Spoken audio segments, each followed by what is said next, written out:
Good evening and welcome back to another edition of Beyond the Backstage Pass.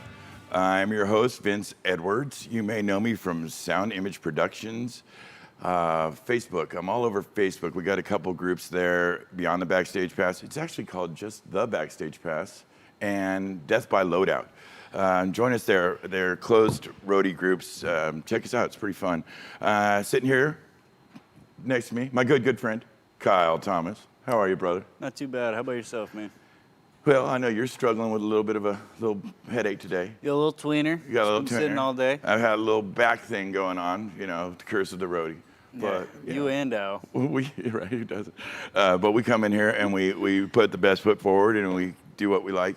What have you been up to this week? We've been kind of doing a lot of different things. Yeah, we got the podcast all set up finally. So most of the episodes are posted up. Spotify, Amazon, iTunes, pretty much everywhere you normally get a podcast, you can receive it now. Other than that, we got a bunch of free goodies in from EAW, and I'll pull out some. So you lovely guys can see Jim Newhouse, thank you, James, and of course Nancy Diaz, the good people at EAW who we love. We sit in front of some of the best speakers in the world. EAW product. They're so nice to send us stuff. Yeah, and they send us quite a batch of goodies that we intend to share with you kids. Yeah. Now we're trying to figure out. Well, give us some ideas. What do we got here? I got some EAW coffee mugs. I don't know if you can see that at all. Mike, Pretty give nice. them a close, will you, baby? And then we got some socks. If you guys want some socks, they're actually really nice quality socks. EAW socks. So what else we got? We got some lanyards. We got a cup, nice little cup from Beyond the Backstage Pass right on it. Let's see. Got some sunglasses. You want to ball out with your EAW shades and look like Vinny? Here they are. Good luck with that one. What else we got? We got a couple of shirts. You can get one of these shirts, the one I'm wearing. We got a Truth and Audio shirts as well. Nice Bernie Broderick shirts. Double-sided action there. Some Celestian hats. Want some Celestian stuff. And a couple of lanyards and some pens. We still got, you want Vince's ugly face on your pen. You want to see him on your gig or while you're sitting at the office, it's right here. It's okay. This is still an hour of this. I'm gonna own his ass by the end of it. Dude, I'm telling you, you wanted me up here with a headache. And we got a pocket reference. Right. This little lifesaver here. I read it while I'm on the cam because it's just fun fact extraordinaire. But I'm sure once I'm on gigs, I'm sure it will be put to good use. You may not be able to do it that way. You'll have to read it in other places. Yeah. You can. Well, I'll be in the honeypot then, you know? You know, whenever you turn up missing, I always know where to come looking for you. Yeah. By the way, we're not sending them out individually as my co-host shared them with us. That's a package. That's the whole package. So it's the hats, the socks, the shirts, the pocket reference, the pens, whatever. We're trying to figure out how to do it so we can get them out to, the most loyal viewers that help us with the support of watching this show. So if you're interested, the first 10 people that send us some information, like name, address, size, we will box them up and send some stuff out to you. It would make us very happy. Anything else, Killer? We had a little technical thing go on with one of our HDMI connections or some shit, so he's reading comments from the right. Oh, yeah, we're all good. Other than that, still hammering away at the S6L. Other than that, I mean, I've been pushing a bunch of MIDI over IP. I've learned a bunch of network shit. And I will say on the podcast thing, hats off to you. That initially was a little bit of a pain in the ass, getting them out across all the different platforms. Oh, it sure was, yeah. And, then the work we had to do to kind of tighten them up and mix them clean and get them where they need to be. It's a little different lane. But proud of you and thank you very much. Very helpful. And now we're available to you guys on Spotify and iTunes and Pandora. So if you want to hear this as a podcast or this is our 24th episode. So we'll soon to have 23 episodes up. And they're actually pretty cool to listen to live. We've had to go through each one of them to verify that our content was good. And I had forgotten some of the stuff that transpired during those shows, the early shows in particular. And No, it was a great Great recap. deal. It was super fun.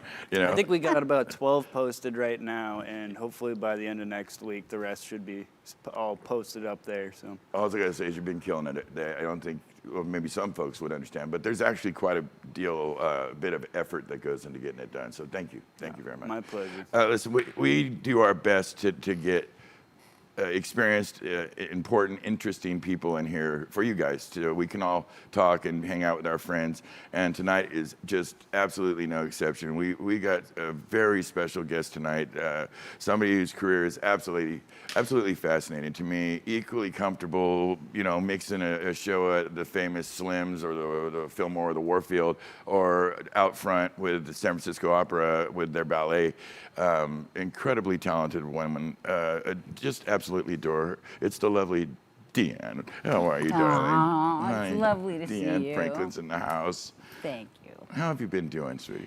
I've been doing, surprisingly very well. I went through a few things. Let's see, 3 fractured ribs, had some teeth pulled. This is all in the last recent minute. Just all in the past 3.5 weeks. I've had all this stuff done, but very happy to be overall healthy, and my people are healthy, and happy, good. I'm really glad to hear that. Yeah. It's a little tricky navigating, keeping the mental health good during this nutty time. You and I would be normally at this point of the year very, very busy. Yes. And that's just not the case. Let's start from the beginning. As you know, I don't interview linearly. It's not going to be ABCD. We're going to jump around a little bit. But you have a career that is absolutely fascinating, and let's get into it. First of all, origin stories. We like to hear what take you down the sound road, the audio game. How did you get in the business? I guess it started with punk rock. I literally, when I was in high school, I saw the Sex Pistols article in Cream magazine, and it changed my life. I got to be at that age 14, and got myself a job at a record store, and Go Licorice Pizza of Orange. Oh, I do remember Licorice Pizza. All my old friends from Licorice Pizza of Orange. But that introduced me to a whole nother group of people that were wonderful and huge music fans. And I started then as a record collector, and I was in high school, obviously, but I was going to shows every night. And I grew up in Orange County, California, so there were no shows there. I used to hitchhike to LA or find myself a ride out there. Sure. But going to the Mask, going to various punk rock clubs of that time. Did you ever go to the Church or the Olympic or some of the really early LA foundational punk rock spots? Yeah. Great shows, early stuff, Circle Jerks, Black Flag stuff. Yeah, but Germs. see, for me it was like, let's see, Hong Kong Cafe and Madame Wong's they were both, that was like the second set of places that you started to go when the Mask started to fall apart.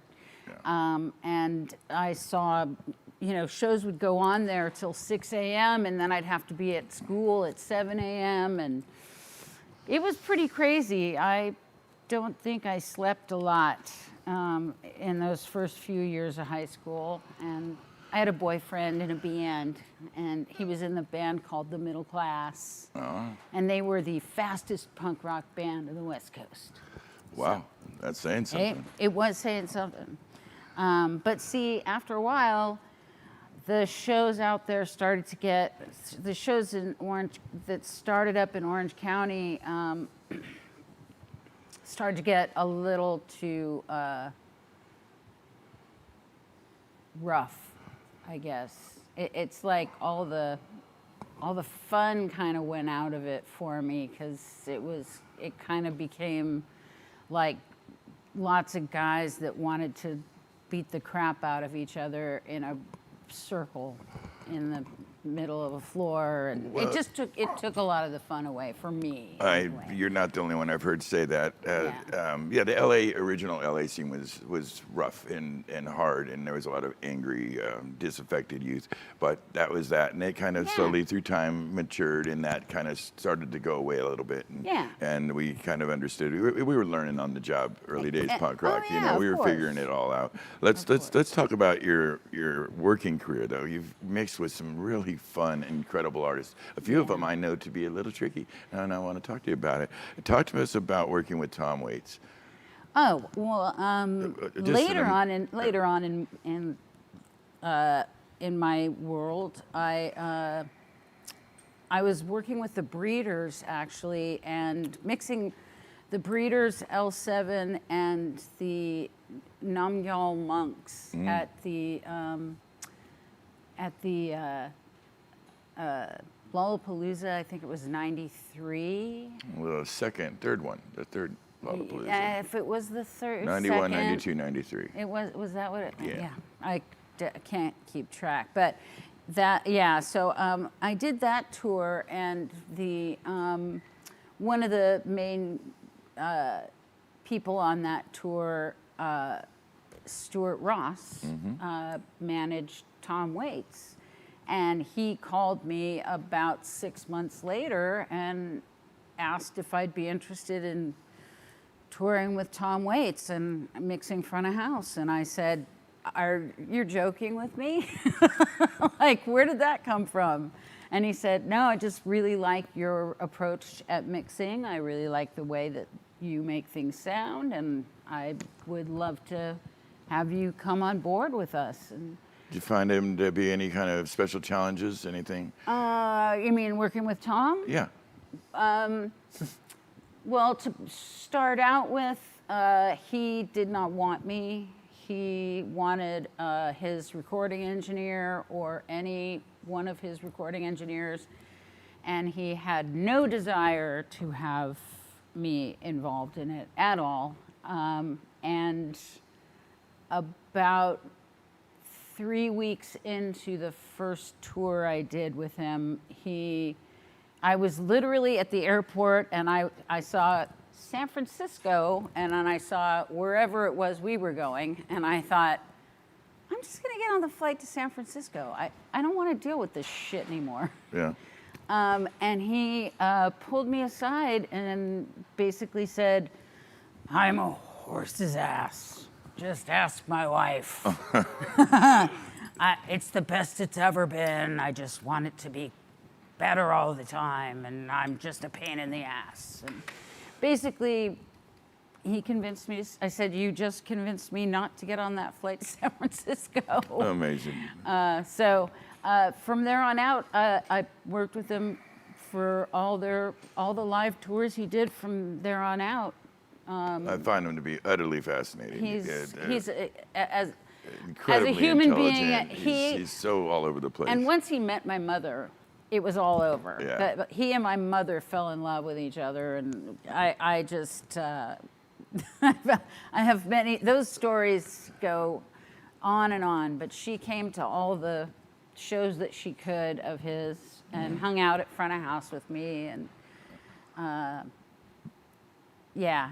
Pretty good stuff, huh? Yeah, great stuff. And just, he is a special human being. And one of a kind. Truly one of the most unique artists in the game. His mixing him has got to be very tricky. His register, where he lives in the spectrum of sound and frequencies, such a specific place. But what a treat! When I've had my interactions with him, which are infrequent and few and far between, but always good, always extraordinarily interesting. Let's move on to an artist I know that puts on a hell of a show, but presents specific challenges because of the way she does the show. Pink. We know you're front of house with Pink. I have to say, one of the gravest and most sad mistakes I ever made was. I was working with Pink, and loving working with Pink. I can She's a say belter. She can sing her ass off. She could sing. We never used a track on her. She was always Well, her live. backup band shreds. She got a great guitarist in that band. Well, and She's- her band was terrific, and she let me mix the band with her, which a lot of people in that At that- genre yeah. want you to keep the tracks up and the band in the background. Right. Kesha, for instance, likes more. She liked more track than band, but I made a huge mistake. I left working for Pink because Beck asked me to come work for them and for him, and I had just gotten over there. There's a lot of traumatic things that happen between bands and management, Sure. and management and crew, and I had been working with Natalie Merchant for a year, and her manager at that time was just someone that I did not get along with, and I was concerned that what was going to happen with Pink was what had happened with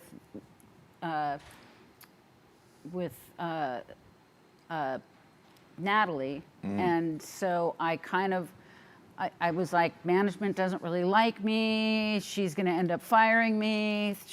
I was making up stories in my head, and I Yeah, left. Never good. Yeah, and I left working for Pink, which is, still one of those things I hold in my head as one of the worst mistakes I ever made. We live and learn. There may have been Yeah. a larger cosmic I mean, reason that it's needed cosmic to happen. reasons, Yeah, and sure, I mean, sure. it was all fine, and great. But I really, really loved working with her. I gotta say. True professional. Yes. Serious badass. Puts on a hell of a Seriously. show. And a seriously fine woman. Just Yeah. a fine I always woman. found her to be kind of like one of the guys. Yeah. There's just a quality That's- about her, yeah. when there's no audience and you're just kicking it and getting things done and, breaking out on sound check or whatever. She's just like one of the guys. The way she comports herself, the way she interacts with us, she's always felt like a crew member almost, Yeah, absolutely. And just adorable. I know you did some, you've worked at Slim's, and which of course, fascinating place, Slim's. Yeah. That's the place you see bands on the way up and on the way down. And sadly, recently they just closed the doors. And they had finally got it really nice in there too. Where they dialed it in. It was running on all cylinders as far as I could tell at the end there. But they went down. But you also worked at the I-Beam. I personally was at the I-Beam one night, slamming my brains out to something with friends, and knocked myself out on one of the beams. Remember the beam? That's one of my favorite stories ever. Just concussed out like sleepy night. Yeah. I could see that. I could totally see that. Yeah. I think it was like a Sister Double Happiness show or something like that. I was probably mixing that because they wouldn't were be one of my surprised. bands. Yeah. I enjoy them a great deal. A great deal. Yes. Me too. Me too. Well, I know you've been having to keep yourself busy, and you have more skills. And we're bouncing. We're going back and forth. Yeah, okay. But we've all been trying to figure out how to keep nickels in our pockets. Yes. And you had a background early in your life where you had you're a certified beautician, I believe. Yes. A hairstylist. So I know you've been giving Yeah. haircuts to folks Yeah. to keep. How's that working out for you? I know we got a little thing. If anybody's interested in the Bay Area, Yeah, I've we're got a gonna card. show you. There it is. And this that's is Willie Nelson's that is Willie's bust glass. originally. My one of his old. friend found an old picture of Willie's bus and put clippers on the front of it and said, "What do you think of that for a logo?" And I was like, "Absolutely." You call She it- just picked it. It was so perfect. Perfect. Yeah. But Crew Cuts SF. doing that in my backyard in in San Francisco. You're taking me back and forth, and I'm getting confused about where I am. So I'm doing hair in San Francisco. I will come to you. You can come to me. We do it outdoors with masks and gloves and shields and all the good stuff. So if anybody's interested, just refer to No, that please. number. That Refer to all that stuff, and they number can and get that a haircut email by and- one of the more badass A1s in the game. I should make you. And tell me stories. I love stories. That's what it's all about. You know, but yeah. So I left high school before it was in my senior year, and went to hair school. And I went to Vidal Sassoon Academy in Los Angeles. Gotcha. And got my cosmetology license. And so In our business, it's always Yeah. good to have a kind of a fallback position, you know. That was it. And so I think a lot of us have skills like that. Many of us are carpenters or plumbers or whatever, you know, stuff you Exactly. can do on those 3 or 4 months a year when you're not working winter and so on. Yeah. Talk to us about, it's fascinating to me. Again, you know, we'll get to it. We're running around here, but I mean, I know you did what, 8 or 9 years with the Breeders, but you also are out in front of house for the SF Ballet. Talk to us about that. What are the special challenges of mixing for a ballet? Well- Especially a kind of an internationally acclaimed ballet. This is not just anybody. This is like some shit. They're Amazing. amazing. Yeah. They have an amazing orchestra, and I feel really lucky. In 2007, they took those of us that were on the crew at the Fillmore and grandfathered us into Local 16. So we were then journey people in the union. And through working terrible gigs with the union, some of them, eventually something opened up at the San Francisco Ballet, which it was because they needed someone that knew how to run an SD-10, and they'd gone through every possible male candidate that they could come by, and it seemed that many of those male candidates had mentioned my name in going along, and then it came to me, and they said, "Can you give us 3 months of, you know, or 6 weeks, I can't remember, of your life?" And I said, "Yeah, of course. I would love to come mix the ballet." And then the next thing I knew, I went to London with the ballet. I went to DC with the ballet. Now there's a new boss at the ballet, which is Lisa Woodward. So she will be my new boss over there. And we haven't had a chance to actually do anything because Of course, yeah. that's how COVID is. Well, Yeah. but you'll be back with that. Yeah, I hope to, really. I enjoyed it. You know, did enjoy so it. That's much. yeah, really. Oh my it's an God, enjoyable mixing. experience. I toured with David Byrne with a string section, and I did some work with Mike Patton with a full orchestra. You're just getting into all my questions now. Oh, I'm sorry. But anyway, I don't have you know, anywhere to I did go a here lot in a of minute. many, different rock and roll things that also had orchestras involved. Mm-hmm. And so therefore, it just felt like a very comfortable place. Although it's completely live. You're on the 5th floor. You're Yes. completely, you're watching it on a video Yeah, screen. you're It's isolated. It's very isolated. It's It's more of a recording studio situation. Well, talk to me about that. So you've been a venues person, you know, Slim's, Fillmore, Warfield, Bimbo's, I believe, even. Even. Yeah, and of course a touring engineer. Which do you prefer and why? Of the two, a house person or a touring person? I have really loved most jobs that I've had. I can't. It's like when I was doing monitors all the time, I thought, that's it. I want to be a monitor engineer. I I do a hell of a good monitor mix, and people are happy, and that makes me happy, and da da da da da. And then all of a sudden, I was a front of house engineer, and I was only getting front of house gigs, and I was like, I love doing front of house, and people like my work, and I like doing that, you know. So, I started out in the studio. So I thought that was where I was going to be for the rest of my life. Like in the studio. I thought producing records was that was what I got into this for. But that just, I could only make money doing live sound. So I moved into the live department because it was where the cash was for me.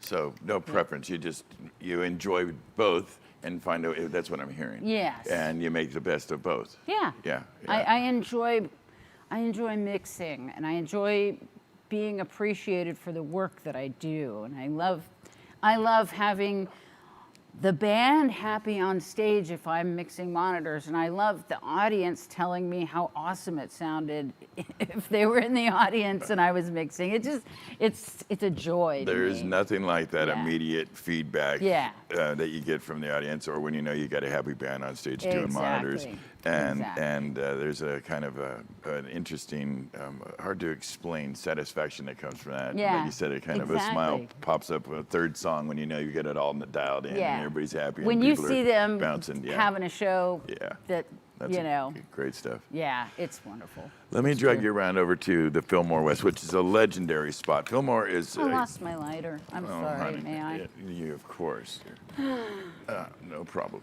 The Fillmore West, Fillmore here in San Francisco, is a really remarkable place.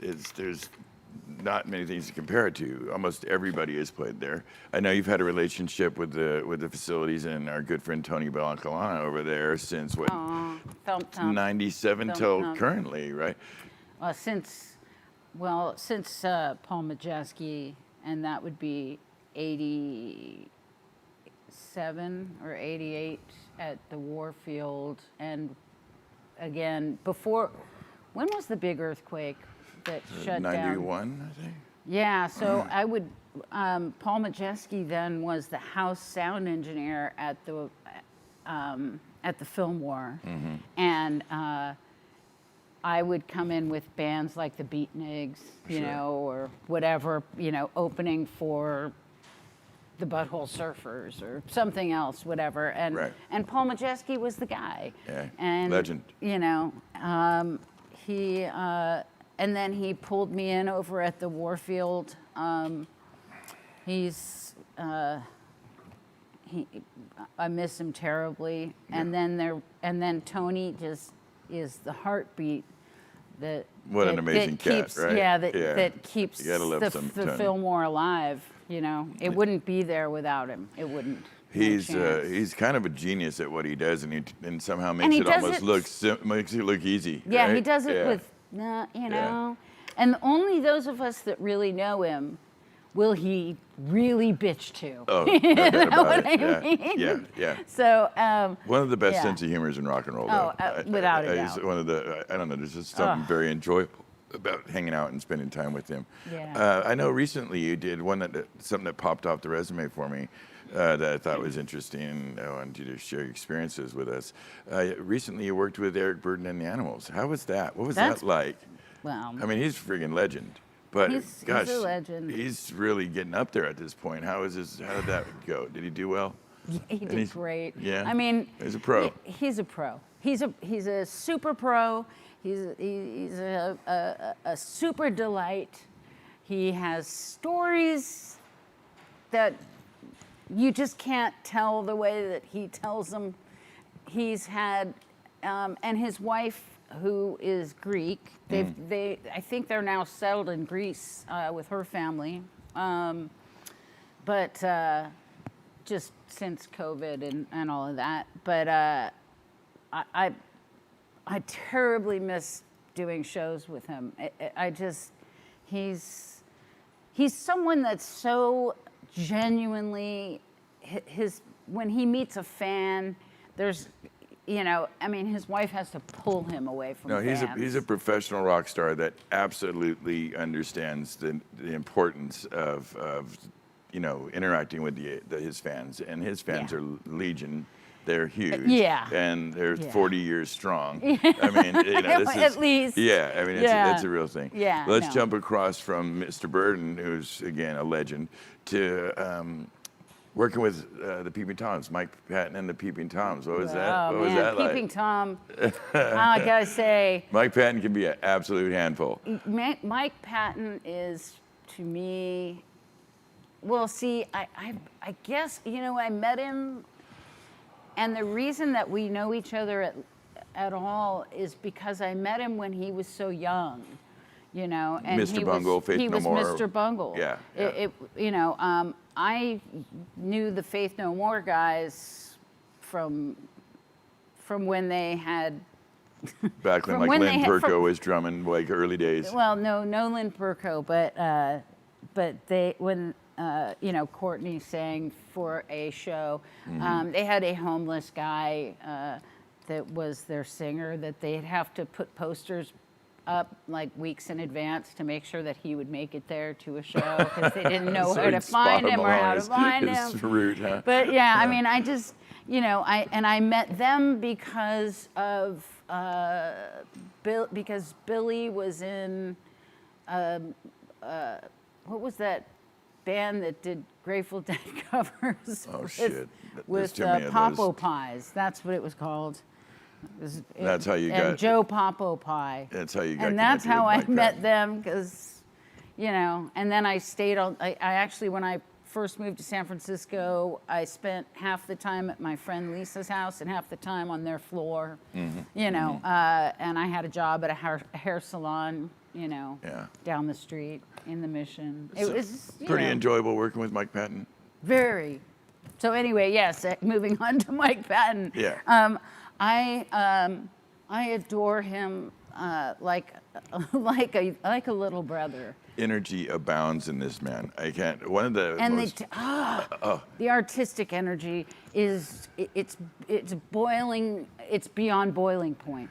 I was amazing. doing a show. I don't remember. It was a New Year's Eve show at the Palace, and it was I think the lineup was Red Hot Chili Peppers, Pearl Jam, Bungle, and Mr. Bungle. And they opened up obviously, and the crowd was kind of ignoring him. It was still, filing in, and so he pulled off his boot.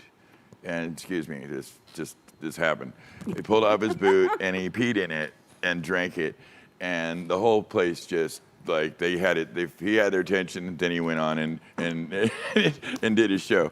You notice I'm not like shocked. No. No. If you've worked with this man, you will understand exactly. And but man, can he command the stage or what? That guy really knows how to work the audience. I'm always impressed with his showmanship. The Italian opera stuff is Peeping Tom, I absolutely loved, and his partner on Peeping Tom was oh come on, somebody's got to help me with this. They can look it up. Have them Google it. Just tell them to Google it. Somebody just Google it. Peeping Tom's Tom. guy. Yeah.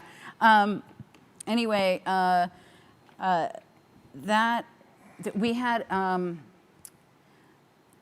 we had the beatboxer from. Sweetie, are you still trying to find it? Let's leave it. I'm sorry. I'm terrible. I have like do appreciate terrible your- memory for stuff.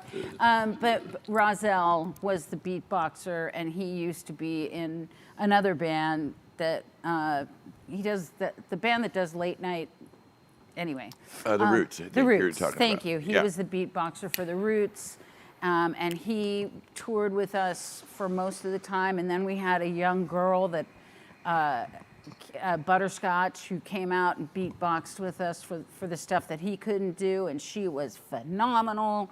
And it was just like the people that came to him and the people that wanted to work with him. Yeah. If he needed a keyboard player, you got a Yeah, keyboard line player around the that you block. had never Yeah. met before that could play stuff you couldn't believe. Yeah, no, that doesn't surprise me So one anyway, bit. just phenomenal. And then of course, I love the Italian orchestral stuff. Worth it either. And all of his screaming stuff. Yeah, the varied Fantastic! incarnations What of. was an amazing human. Yeah, I and an would- amazing artist. I would Yeah. advise anybody out there that's not familiar with some of the things we're talking about, dig into Mike Patton's history, and you'll find a lot of really interesting. And if you don't like compelling one stuff. thing, Try another. try another thing. It'll be. I would something highly else. recommend they check Yeah. into Mr. Bungle. That's a very course. unique sound, very Yes. specific thing, and there's no music like it. There's no band like them, and they're No. pretty goddamn good. Plus, I'm down with anybody who is sued by John Travolta and for writing a song called Travolta, Not Travolta. It was I love that. That is was hilarious. hysterical, Yeah, yeah. yeah. Oh, Let's yeah. let's move on. Okay. You mentioned earlier one of my favorite. It's one of the parts where I can show my softer side, which is not a frequent thing that happens. But Natalie Merchant, I really, really love Natalie. Now, I know from experience with 10,000 Maniacs that she can be extremely demanding, but man, her lyrics, just a great artist. Any special challenges, any special memories with working with Natalie Merchant? My only issues with Natalie Merchant was her management. You know, this is always going to be a part of our career. You know this. Part of our Yes. career, dealing with management. This is road management. This, house management, tour. It doesn't matter. There's No, always going to be a but thing. She doesn't. She's no longer managed by this person, Mm-hmm. and I think I don't want to get into the politics of it. There Yeah. were kickbacks somewhere. I couldn't get rid of the sound company. The PA was terrible. She hated it. I hated it. And a year into it, I just couldn't take it anymore. You bailed out. It was like, no. Yeah. You're signing your name to those shows every time, and Yeah. we can't negotiate our way to where we need to be. Yeah. Particularly, let's say in gear and Yeah. an approach. That's when you got to pull the ripcord, Yeah. get the hell out of there. And she cried, but and an she adorable, wanted, wonderful she lady. was, Huh? She Just wanted me to stay one of a so kind. badly, and she was so lovely. And Yeah. we actually Great. took a break off the tour because she and her husband, who was the drummer, or boyfriend, who was the drummer, their dog was dying, Yeah. and so they canceled a certain portion of the tour. We had like snow days, whatever we called it, like Sure. 2 weeks off, and she's like the real deal, About as good as it gets. Yeah. You mentioned Dave Byrne. Some of this stuff, I went through, your resume is huge, and so I had to pull stuff out, but I tended to pull stuff out knowing from personal first-hand experience, the ones that can be a handful because they make for more interesting stories. And I know Mr. Byrne from the Heads, actually. My experience with him was from Talking Heads. And my brother could speak to this at length. And Yeah. extraordinarily talented band, extraordinarily yeah. talented man. This is no dummy. Oh, yeah. I particularly enjoyed Jerry Harrison. Got with him. Great. He's great amazing. producer, Yeah, sweethearted, great guitarist. I worked with him a number of times with different bands that I worked with. Yeah. That I did, he worked with a lot of younger bands. Yeah, he Jerry produced Harrison, live produced a and a lot, whole and I bunch did of a bunch different of this stuff. That's right. Yeah. Alongside him, but Amazing. Feelings on Dave Byrne, how was that for you? Talk to me. I mean, Tell us. to me, there was no better band to mix than a band whose leader wanted absolutely everyone on ears, no amps on stage. Oh, I know. It was. I know exactly. He knew what would sound good. Not just that, he's the rare artist that actually understands the technology to some degree, Yes. and he knows what can be done. Yep. So you can't give him the amps have got to be there. Right, right. You have to have monitors. You have to. Yeah. He knows fair. No, the bass player had a sub plate underneath his feet with an amp attached to it, so he could feel it he could feel the stage moving under his feet. Wow. You had, it was just. We did Carnegie Hall. I don't know. I can't. It sounds like it was very special for you. It was very special. Not to mention, the very first week I worked with him, he did something that apparently he never does, and I never saw him do it again, but he sang Happy Birthday to me from the stage, and I have it on tape somewhere, which I should find. That's a pretty But- impressive thing. Yeah, and that was my first week working for him. He's not a sentimental guy. From No, my not like that memory kind of it. guy. And I mean, I so don't know for where that came from, but that's it just like kind of somebody got him to do it, and he did it. Yeah. And that was pretty special for me. Well, he must have thought you but were pretty special. That's why he did it. He's a one of a kind. He's a one of a kind, and I'll have to say, working with both him and Tom Waits, working with Chris Isaak, working with a lot of male singers who, as they get older, their voices get better. Yeah. And better and richer and One- fuller. of It's that list, amazing to me. I would say the best example now this is Chris. Yeah. Chris, who I've been dealing with since the middle 80s. Yeah. Just a I met your brother. sweet guy. I mean, him, and I Yeah. love the Chris and Kenny show. You know, when Kenny and him get together, Oh, yeah. there's drummer, and Yeah, oh, you yeah. almost never see Chris without Kenny. No. And I swear to God, you better be ready because you're going to have some sword, Yeah. face muscles Yeah. because the giggle will not stop. It's just, I love those guys. I'm hoping to get them in here and we'll do some stuff Oh, with my them, some gosh. streaming, throw up, put Kenny up here on our drum riser and have him do his thing because Just please do, and please. just I couldn't think of a better guy in the business. No. He's right up there with, for my fondness with him, is with like Dave Grohl. You know, just a Yeah. just a The sweetheart of a man, sweet- a great and I at what have he does. huge history with Dave Grohl. I know you do. And the Just whole one of the Nirvana, best guys in the game. One of you the know, best people Makes in you- the world. He's Yeah. just one of us.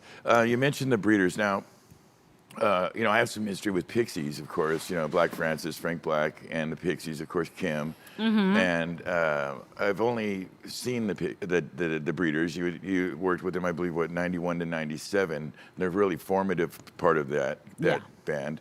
How was it working with Kim and her sister? I know that she's delightful. I know for a minute there was a little bit of a bump in the road when it came to the periodic table. I think got involved a little bit.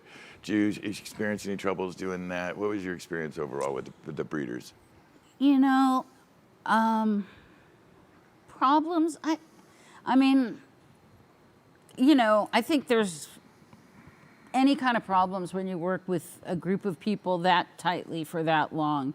There are disagreements and things, but I'll tell you that as far as I'm concerned, I probably learned more about sound from working with Kim Deal than anyone else I ever worked with. Formidable woman. She literally said, Yeah. I want the mix like this. I want the drums here.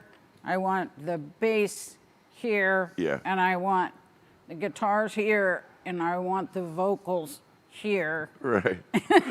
And She's you're like, been doing this her whole okay. life. You know. I mean, yeah. all right, I think I Yeah. understand what you mean.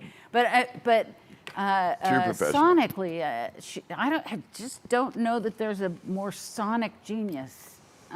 Well, in the world. I have to agree with you. They bring their special sauce is actually extra special, and they bring it hard, Yeah. and a thrilling band, super fun to see. Great songwriter. She did a really great job. I was surprised how well that project turned out. Considering the project, the catalog that they have with the Pixies, which is that's some cult I type did shit. monitors for the Pixies, but I don't. I know for sure, for a fact that she doesn't remember that. But I had been hired. It was like mid-tour, and it was Jane's Addiction, Pixies, Primus, and Primus was desperate for a monitor engineer. They were mid-tour, Okay. and I was in Seattle, and they just said, "Please come do this." And I was like, "Okay." And that same day, the Pixies manager or somebody came up to me and said, "Will you please do us too?" Because I guess it was the sound tech that was doing Jane's Addiction was Yeah. not treating them well, you know? Yeah. And I was like, well, shit, I'm out here. Hell yeah. Yeah, Why not? That doesn't last long with Perry because he will climb up your ass with a microscope. And Well, I didn't have to work with him, so I Yeah. was fine. Yeah. But he was apparently, but his monitor engineer was apparently not okay with mixing Pixies and Primus. So I just got to do the two bands, those two bands, and Sonically, very interesting. It's with Les's unique bass style and voice. Oh, yeah. That had to be a little. I worked with Les long time. Actually, met him as a hairdresser. I did his hair at a shop in Berkeley, and then, like 2 years later, ran into him as a sound engineer at the Night Break, and he's like, "There you are! I've been looking for you!" And he came to my house and like had his hair done That's funny. from Les is- me. So that, which is pretty fun. I mean, weird stuff works over the years. Yeah. You know, Yeah. small town. Well, Yeah. staying in that same lane, because again, I've noticed in your resume and knowing the history of you, you've had some of your artists have been some of the more, first of all, technically proficient in their own right. Therefore, adding a couple extra layers of how to explain it. Beck, you worked with Beck. Yes. Beck does most of what he does by himself half the time, and then gets people to come out and do it live with him. I mean, there's not much you're going to get by Beck if he doesn't want it to happen. How was it? It's thrilling artist live. Really puts on a show. How did you like mixing for Well, Beck? I mean, originally seeing Beck, first times I saw Beck were on that same Lollapalooza that I was doing the Breeders and Well, that's L7 the first time I saw him as and well. all that, Yeah. and he would just come out and play in between. Yeah. And Terry Pearson, who, God bless you, Terry Pearson, I love you, would mix him when he would come out and do his thing. It's big. And then when I got the call from his management to work with him, there were some unfortunate events that made that not last very long. He actually shortly thereafter fired his management, which fired the crew, which fired everybody. But I That was a worked very a long rock and time roll story. with Smokey Hormel, who was guitar player for many years with Mm-hmm. Beck. He also worked with Tom Waits Mm-hmm.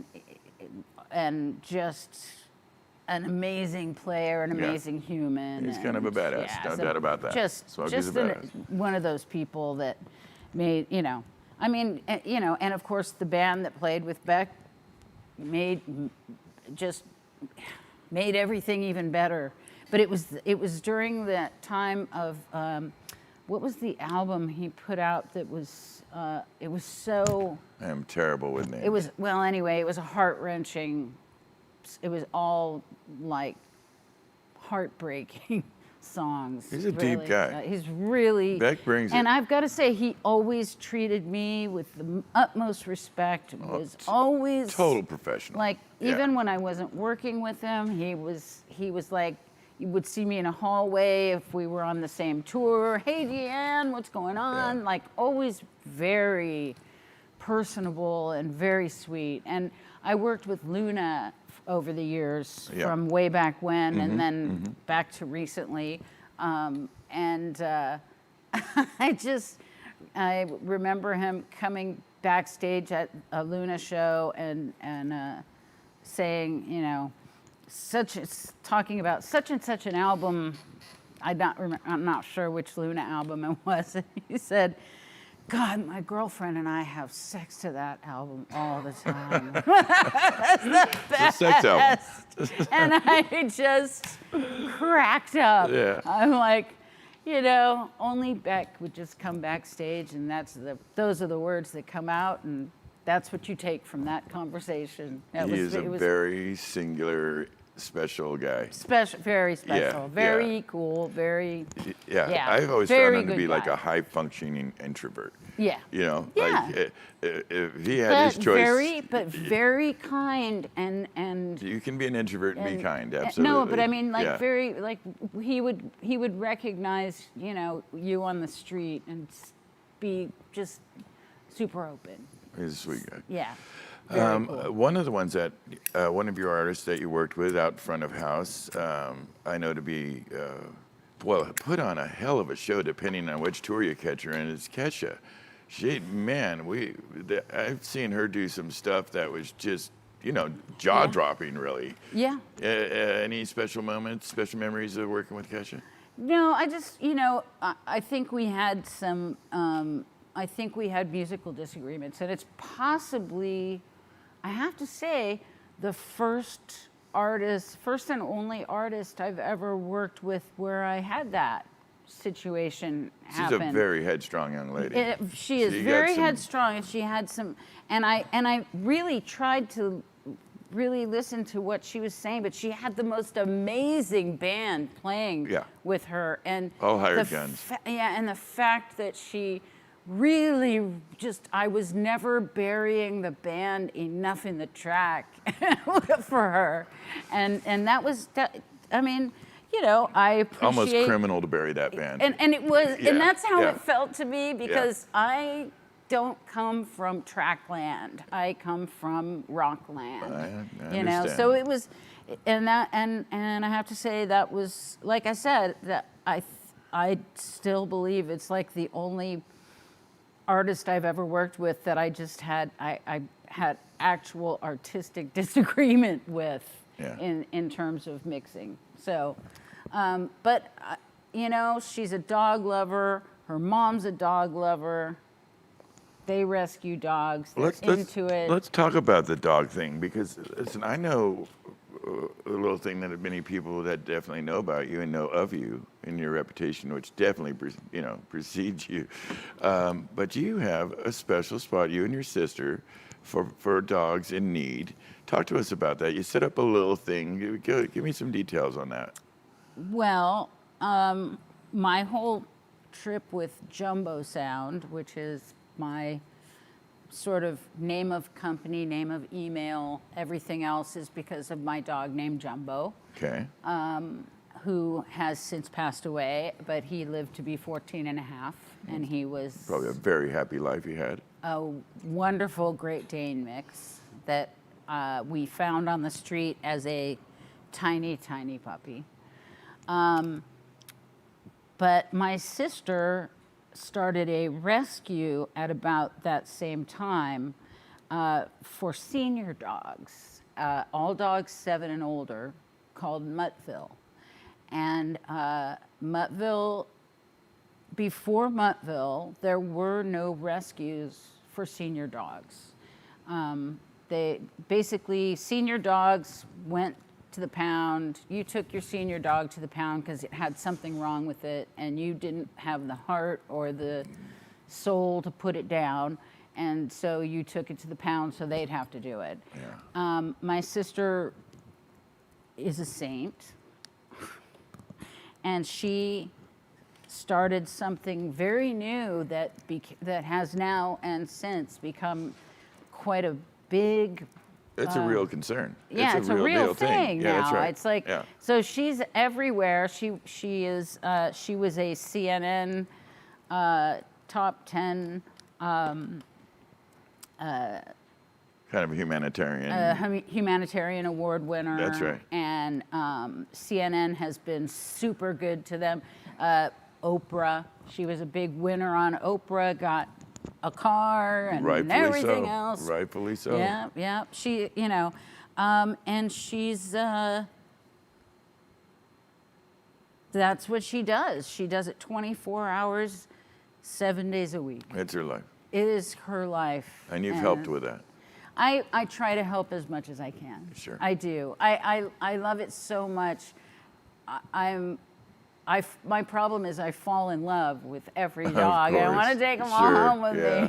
It's a little bit of a, you know, part But of the job. I'm as much a help as I can be, and every year they have a big fundraiser, and usually when we do the live thing, I bring in PA and do, you know, do what I can do. That's your do my contribution part. to it. Yeah. Well, that's a big contribution. You know, Yeah. that's a big thing. Well, let me ask you this. You know, we've been lucky to have a few minutes in this game. We're not, you know, we're the mature part of the deal. And do you have any advice to the youngsters, to the young people that have wanted to do what we do? You know, be roadies or whatever they would call themselves nowadays. Do you have any advice for the youth of America?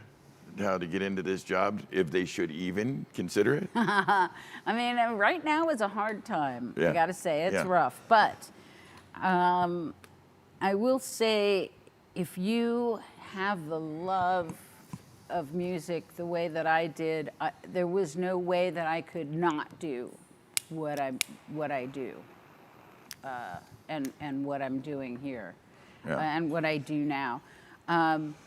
It can be a calling. It can actually.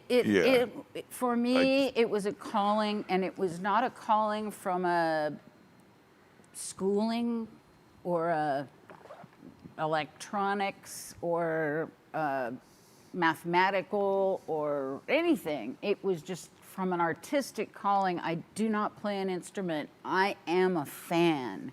I am a music fan. And all I wanted to do was hear music the way that I wanted to hear it. Yeah, be around it. And be around it and Be be a immersed in part of music. it. And, That's right. you know, I didn't want to be somebody's girlfriend or, you know what I mean? It's Sure. just like none of that stuff interested me. What I wanted was to be in it and live a part of it. And whatever part of that, you know, for me it was sound. For other people it's been, you know, lighting. And for other people it's been, you know, whatever. Right. But you start out where you start out. You can start out in a studio. You can start out pushing boxes. You eventually find what your niche might be. That's you right. know, Yeah. and you know, as soon as this starts coming back again, It will. as it will, because people love live music. People love live theater. Getting into it through theater, getting into it through music, getting into it through ballet, getting into it from any direction.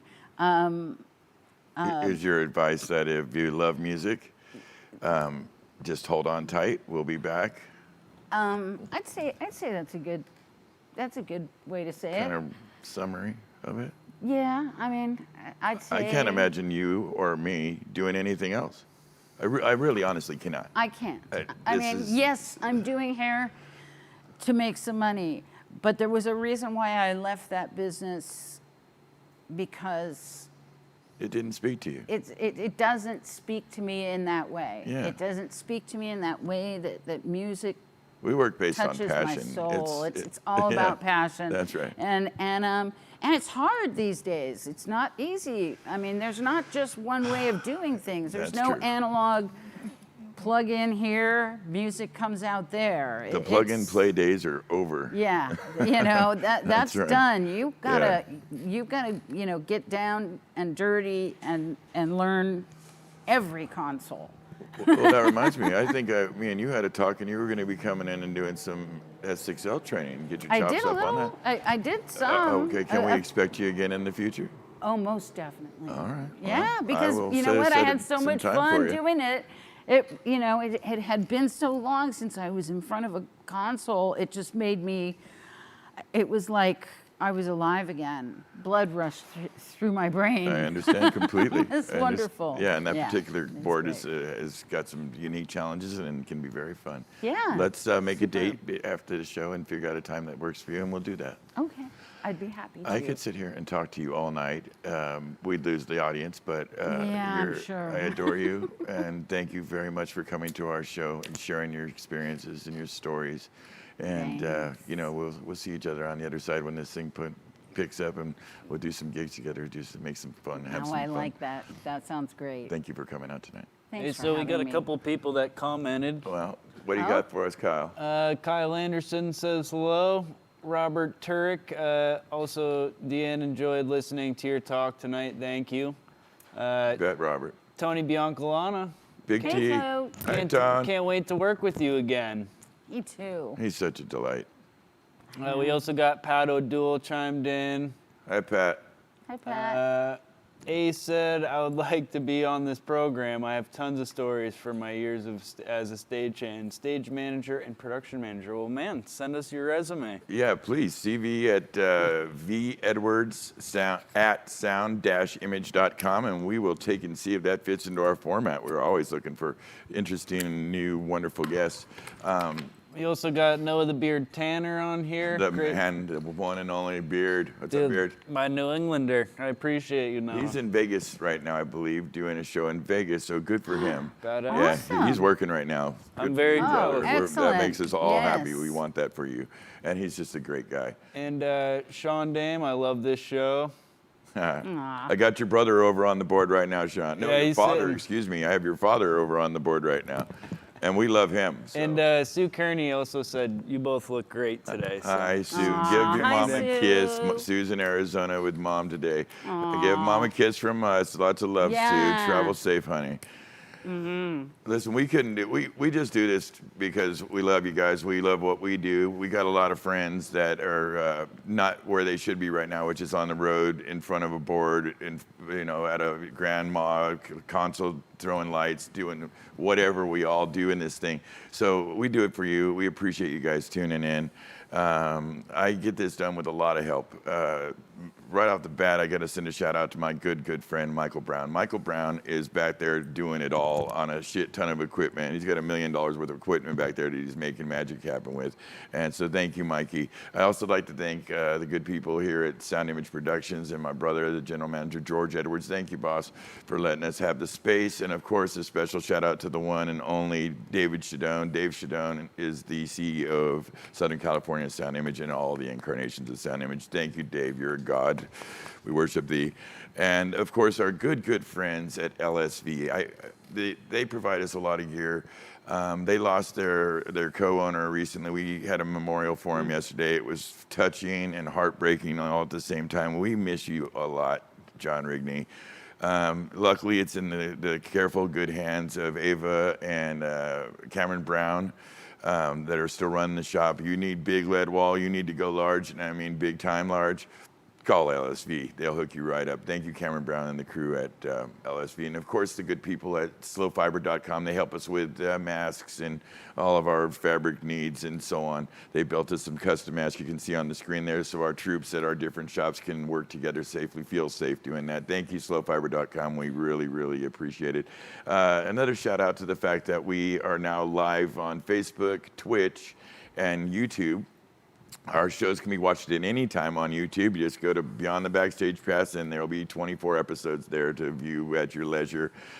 We got podcasts out now with Amazon Music, Google, iTunes, Pandora, Spotify, and Stitcher. So the audio tracks to all these shows are available to anybody that enjoys podcasts. Please check them out. I couldn't do it also without my good friend, the man with the headache on the side of the shop. I hope you're feeling a little better by now. I gave him a goofball, and I'm hoping he's feeling a little better. Smoothing it out. Yeah, is it smoothing out? I hit him with a heavy one, bro. So trust me, he got a little relief, I would think. He was hurting pretty bad, but thank you, Kyle Thomas, for your help. I appreciate you having me on the show. Thanks, man. Yeah, of course, brother. And let's see, next week we've got James Geddes. How do you explain? Oh, I James is love coming in. James. He's worked with Aw. everybody, I'd say namely the Eagles. He's got good stories, and he's a great guy. What a sweetheart. He's a sweetheart of a guy. We go back decades with this man. Please tune in if you want to check it out. Here's some stuff. We'll be around again next Thursday, same bat time, same bat channel. Have a great night. Be good to each other. Good night.